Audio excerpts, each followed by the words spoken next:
होगा, B tannin हो गया, है ना, ये सारे हो गए, बी टैनिन हो गया, ज़ैंथोसाइनिन हो गया और कैरोटीन हो गया, है ना। टमाटर का जो लाल रंग होता है वो किसके कारण होता है, लाइकोपीन के कारण होता है।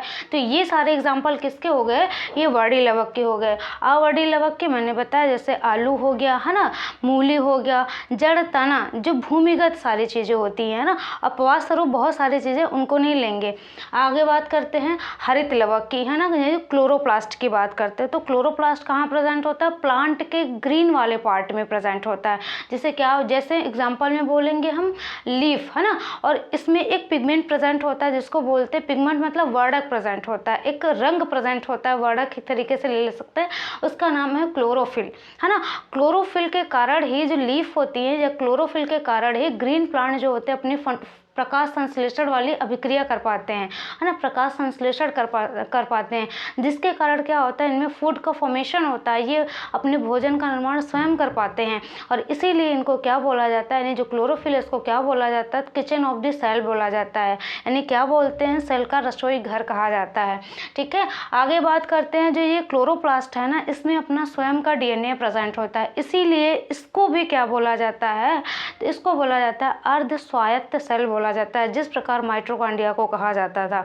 ठीक है, और ये क्वेश्चन पूछा गया है कि न्यूक्लियस के अतिरिक्त किस में अपना स्वयं का डीएनए होता है, तो माइटोकॉन्ड्रिया और क्लोरोप्लास्ट, दो चीज़ें हो गई। और ये जो है ना, जो ये क्लोरोप्लास्ट है, ये पादप कोशिका में सबसे बड़ा ऑर्गेनेल्स है, सबसे बड़ा कोशिकांग है।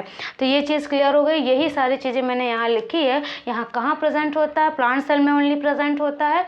प्रकार की बात करें 3 होते हैं, अवर्डी लवक, वर्डी लवक, हरित लवक। अवर्डी लवक जो होता है ये कहाँ प्रेजेंट होता है, ये प्लांट के कलरलेस पार्ट में प्रेजेंट होता है, जहाँ रंगहीन पार्ट में। जैसे एग्जाम्पल में मैं ले सकती हूँ जड़ और तना, जो कि भूमिगत, है ना।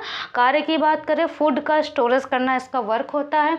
बड़ी लवक की बात करी जाए तो ये पौधे के कलर्ड पार्ट में प्रेजेंट होता है, रंग बिरंगे पार्ट में, और इसका काम क्या होता है, तो कलर प्रोवाइड कराना। ठीक है, एग्जाम्पल में मैंने टमाटर का ले लिया था, टमाटर लाइकोपीन के कारण होता है ना। बैगन का बताया था ज़ैंथोसाइनिन, और उसके बाद बात करी जाए तो गाजर का हो गया, कैरोटीन हो गया ना, ये सारे एग्जांपल इसके हो गए। हरित लवक की बात करी जाए क्लोरोप्लास्ट, ये प्लांट के ग्रीन पार्ट में प्रेजेंट होता है, एग्जांपल के रूप में मैंने लीफ ले लिया, इसमें ग्रीन कलर का एक वर्णक प्रेजेंट होता है, पिगमेंट प्रेजेंट होता है, जिसको क्या बोलते हैं, क्लोरोफिल बोलते हैं।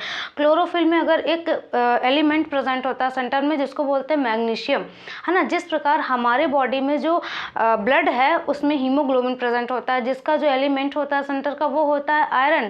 सेम वैसे ही यहाँ पर कौन वर्क करता है, ये क्लोरोफिल करता है, जिसका जो तत्व होता है, एलिमेंट होता है, उसको बोलते हैं मैग्नीशियम। तो ये भी याद रखना। Mg होता है इसका, वो क्या बोलते हैं उसको Mg प्रतीक चिन्ह बोलते हैं, है ना। तो उसको उससे रिप्रेजेंट किया जाता है Mg से, है ना। मैग्नीशियम जो मैं वर्ड बोल रही हूँ, मैग्नीशियम जो बोल रही हूँ, एलिमेंट का प्रतीक चिन्ह होता है Mg+2 टोटल अगर बात करी जाए ओवरऑल। तो इसमें ग्रीन कलर प्रेजेंट होता है, जिसको क्या बोलते हैं, क्लोरोफिल बोलते हैं। क्लोरोफिल की सहायता से जो ग्रीन प्लांट होते हैं वो अपने फूड का फॉर्मेशन कर पाते हैं, और जो फूड की फॉर्मेशन की प्रक्रिया इसको क्या बोलते हैं, प्रकाश संश्लेषण बोलते हैं, है ना। और जो ये फूड इस पिगमेंट के थ्रू बना पाते हैं, इसी कारण इस पिगमेंट को क्या कहा जाता है, तो किचन ऑफ द सेल कहा जाता है ना। और ये जो है क्लोरोप्लास्ट, ये पादप कोशिका का सबसे बड़ा अंग है। ठीक है, पादप कोशिका का सबसे बड़ा अंग है, और अर्ध स्वायत्त कोशिका भी है। अर्ध ही बोला जाता है क्योंकि मैंने माइटोकॉन्ड्रिया में समझाया इस चीज को, इसमें अपना डीएनए प्रेजेंट होता है ना, इस वजह से इसको क्या बोलते हैं, अर्ध स्वायत्त कोशिका बोलते हैं, है ना। ये इंपॉर्टेंट फैक्ट याद रखना। एक चीज़ और याद रखना, इसमें अपवाद स्वरूप एक होता है युगलिना, जो कि क्या है, एनिमल सेल है, लेकिन उसमें भी क्या प्रेजेंट होता है, तो प्लास्टिड प्रेजेंट होता है। ठीक है, तो ये क्लोरोफिल प्रेजेंट होता है। कहने का मतलब क्या, वो अपना फूड का फॉर्मेशन खुद भी कर लेता है, और जो ऐसे खुद भी कर लेता है और दूसरों पर भी डिपेंड उससे भी ले लेता है, तो दोनों चीज़ें होती हैं उसमें। तो अपवाद में युगलिना को याद रखना, सिर्फ इतना ही याद रखना, बहुत ज़्यादा डिटेल में नहीं जाना है। डिटेल में अगर जाना मतलब पढ़ना हो तो बताना, मैं सारी चीज़ें क्लियर करूँगी, है ना। इसमें ये बताऊँगी कि ये जो ये क्लोरोफिल है इसका पूरा डायग्राम बना के सारी चीज़ें, तो वो अगर अभी के लिए तो इतना ही सफिशिएंट है, क्योंकि जितना इंपॉर्टेंट है उतना ही पढ़ेंगे, वरना सारा माइंड से स्किप हो जाएगा। आगे बात करते हैं रिक्तिका के बारे में, वैक्यूल्स के बारे में। ये कहाँ प्रेजेंट होता है? तो ये एक सिंगल लेयर होती है। सिंगल लेयर में कहाँ, बड़ी सी कहाँ प्रेजेंट होती है? प्लांट सेल में प्रेजेंट होती है।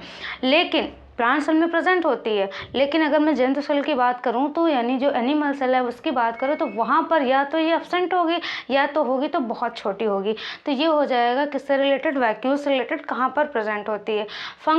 इसके फंक्शन की बात करें जाए, क्या काम होता है? तो फूड स्टोरेज करना, भोज्य पदार्थों का संग्रह करना इसका काम होता है। यहाँ पे नोट पॉइंट में मैंने लिखा है कि अमीबा में संकुचनशील धानी प्रेजेंट होती है। अमीबा में कौन सी धानी प्रेजेंट होती है? संकुचनशील, इंग्लिश में कॉन्ट्रैक्टाइल वैक्यूल बोलते हैं, कॉन्ट्रैक्टाइल वैक्यूल बोलते हैं, है ना, जिसका काम क्या होता है? ऑस्मो रेगुलेशन, परासरण में हेल्प करना। ठीक है, तो ये काम होता है कॉन्ट्रैक्टाइल वैक्यूल का। तो रिक्तिका के बारे में आपको सारी चीज़ें समझ में आ गई।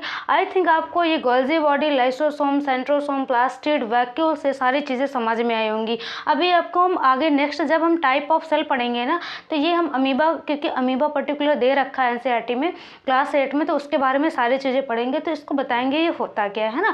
अभी के लिए इतना ही जान लीजिए। तो ये सारी चीज़ें आपको समझ में आई होंगी। कैसी लगी क्लास ज़रूर बताइएगा फ्रेंड्स। आपको बता दूं मैं साइटोप्लाज्म के जितने सारे ऑर्गेनेल्स प्लांट सेल और एनिमल सेल में एनसीईआरटी में दे रखे हैं तो उतने सारे हम लोगों ने पढ़ लिया। ठीक है, अब हम बात करेंगे न्यूक्लियस के बारे में, जो तीसरा कंपोनेंट था, मेन कंपोनेंट किसका? कोशिका का, है ना, सेल स्ट्रक्चर की अगर बात करी जाए तो न्यूक्लियस के बारे में बात करेंगे। ये क्लास कैसी लगी आपको ज़रूर बताएं friends. Thank you for watching my video friends.